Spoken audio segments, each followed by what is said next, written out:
U.S. and its allies to trip into more blunders, and that means creating nonstop, perpetual war in the Middle East.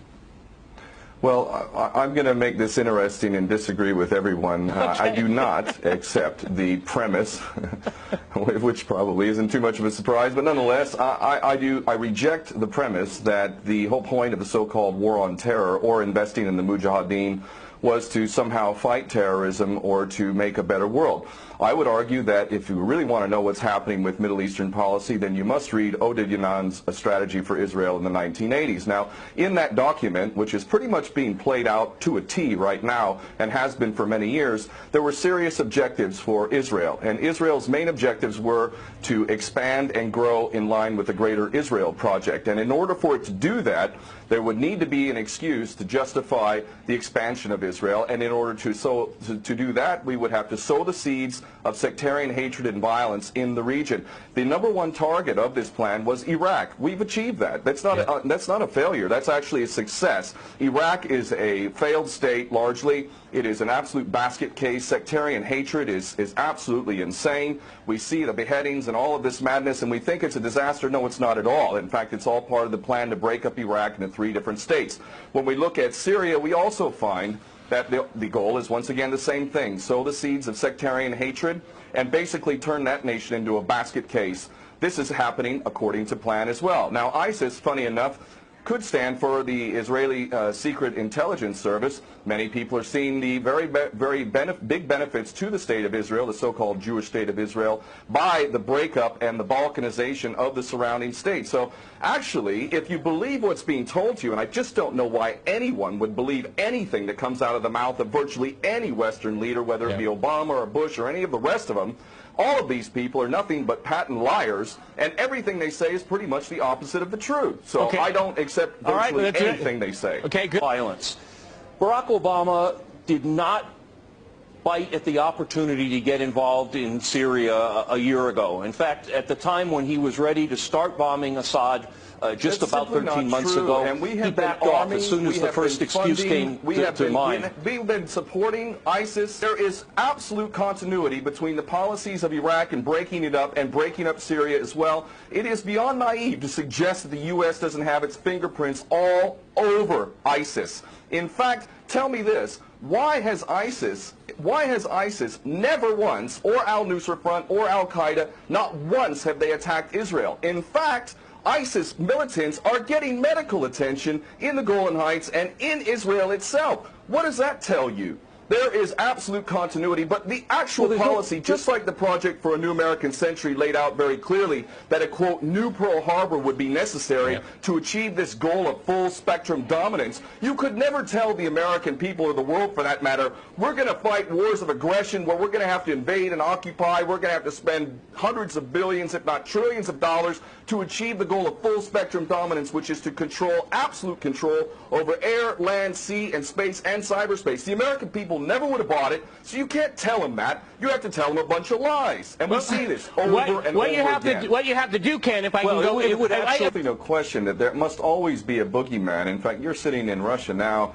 For 50 years plus, we were fighting this Cold War that really was an absolute charade to begin with. There never really was a threat of a Soviet invasion. And for decades, we spent insane amounts of money developing nuclear weapons to the point of really completely, totally collective insanity.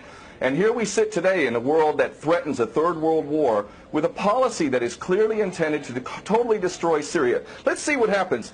If we take Bashar al-Assad out of the equation in Syria, does anybody with half a brain not understand that that vacuum that's going to be created is going to be a vacuum filled by the most powerful interests there? And who is that right now? Well, that would be our best friends and allies, these little Frankenstein monsters that we create, whether it's al-Qaeda or al-Nusra Front or the latest ISIS monster that we've created. Those are the ones that are going to fill that vacuum, and that fits perfectly in line with Oded Yanan's A Strategy for Israel in the 1980s. And if these other two gentlemen haven't read that document, I seriously suggest you do. Another thing that's really worthy of pointing out is the so-called Islamic State is anything but Islamic. And yes, there is a war on Islam. Islam is very understood by many Muslims around the world to be absolutely 100% forbidden for you to forcibly convert somebody to Islam or kill them.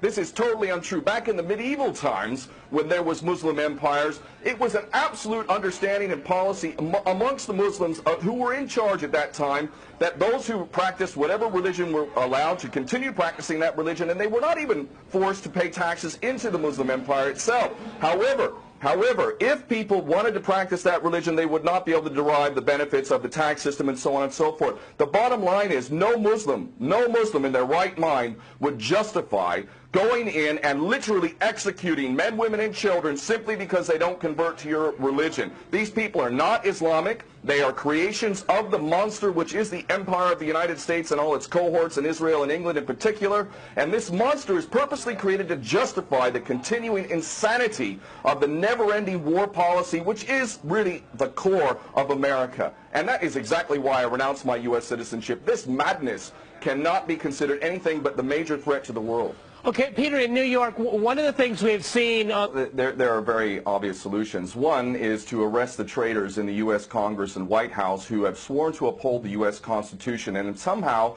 the American people have sat by while the President has afforded himself the power to execute anyone, anywhere, anytime, for any American citizen to be detained without any due process of law, no representation, incognito, and theoretically he could be condemned to death by a military tribunal in secret and executed. All of this operating under supposedly the United States Constitution. So all of these traitors need to be arrested, first and foremost. When Netanyahu came to the Congress a couple years back, he received 29 standing ovations by these cowardly chicken hawk traitors. So the American patriots need to stand up and grab a pair and ultimately have some integrity and get rid of these traitors. Secondly, cut off all funding to Israel. Israel is a pariah state, a criminal state. It is committing active policies of genocide by the legal definition of the word according to Black's Law Dictionary. That country needs to be cut off right now. All of their attention needs to turn inward. Stop your little empire endeavors and full spectrum dominance and all of this sort of madness. Start taking care of your infrastructure back home. Start taking care of the American citizens who have worked their whole lives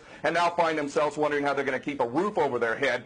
All of that is very obvious and very sensible. Or America can continue to decline into an absolute total pariah state, hated and resented around the world, and maybe bring the whole world into World War III. I would prefer that we do the former instead of the latter, but ultimately we need some serious change in government, and that means getting rid of these traitors.